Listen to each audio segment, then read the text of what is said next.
wasallam, samhal qadha, seorang mudah untuk bayar hutang. Orang mudah untuk bayar hutang dicintai oleh Allah Subhanahu wa taala. Ibu dan bapak yang dirahmati Allah Subhanahu wa taala. Di zaman sekarang ini, siapa yang mau kasih uang sama kita? Jangankan kasih uang, kasih ngutang sama kita pun susah. Orang sekarang apalagi ekonomi lagi turun, pegang duit dia untuk penjagaan ya. Dia harus aman selama beberapa bulan, uangnya disimpan, tidak mau dikeluarin ya. Orang sekarang banyak properti yang kacau, yang hancur. Banyak orang punya outlet jualan pada buyar semuanya. Kenapa enggak ada yang beli? Orang semua pegang uangnya, ekonomi lagi jatuh. Siapa yang mau pinjamkan duit sama kita? Orang-orang mau pinjam duit, cari pinjaman kepada siapa? Enggak ada. Akhirnya enggak ada yang kasih pinjam, dia pergi ke rentenir, dia pergi ke bank konvensional, dia pergi ke praktek-praktek riba. Kenapa enggak ada yang pinjamin sama dia? Dari sini kita tahu kalau ada orang pinjemin duit sama kita, itu orang baik. Itu orang baik. Dia mau menyisihkan duitnya untuk pinjemin kita, itu orang baik. Meskipun dia enggak kasih, cuma kasih pinjaman, itu sudah orang yang sangat baik. Karena langka ada orang kasih pinjam duit sama kita. Nah, kalau dia sudah pinjemin duit sama kita, kita harus bayar tepat pada waktunya. Jangan sampai air susu dibalas dengan air tuba. Dia sudah baik, kemudian kita tidak balas dengan baik. Akhirnya apa? Kita pinjam duit sama dia, dia tagih susah. Akhirnya kemudian kita ganti nomor telepon, ya.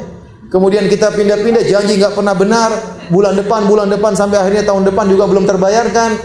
Apalagi manusia itu kalau sudah punya utang sama orang, dia lupa ada duit, dia pengen beli barang yang lain. Dia lupa kalau dia punya kewajiban harus bayar utang. Itu sifat manusia. Dia udah punya utang ya, misalnya utang 100 juta. Ada duit sekarang 50 juta, dia pengen beli yang lain. Utangnya ada padahal.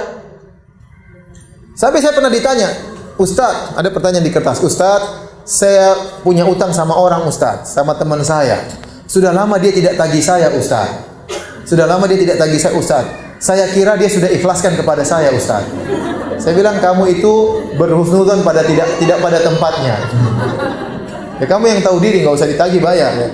Ya.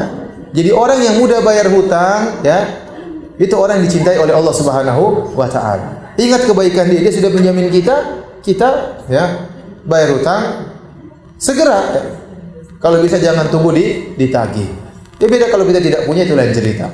Makanya dalam hadis Rasulullah SAW mengatakan, man akhadha amwalan nas yuridu ada'aha, barang siapa yang mengambil uang orang lain, pinjam uang sama orang lain dan dia berniat untuk menunaikannya, adallahu anhu, Allah akan mudahkan dia menunaikan utang tersebut. Wa man akhadha amwalan nas yuridu itlafaha, barang siapa yang minjem uang orang dengan niat tidak membayar, atlafahullah, Allah akan membuat dia hancur. Allah akan buat dia hancur. Maka seorang berusaha untuk bayar hutang tepat pada waktunya. Dan banyak orang tidak seperti itu ya. Sampai saya pernah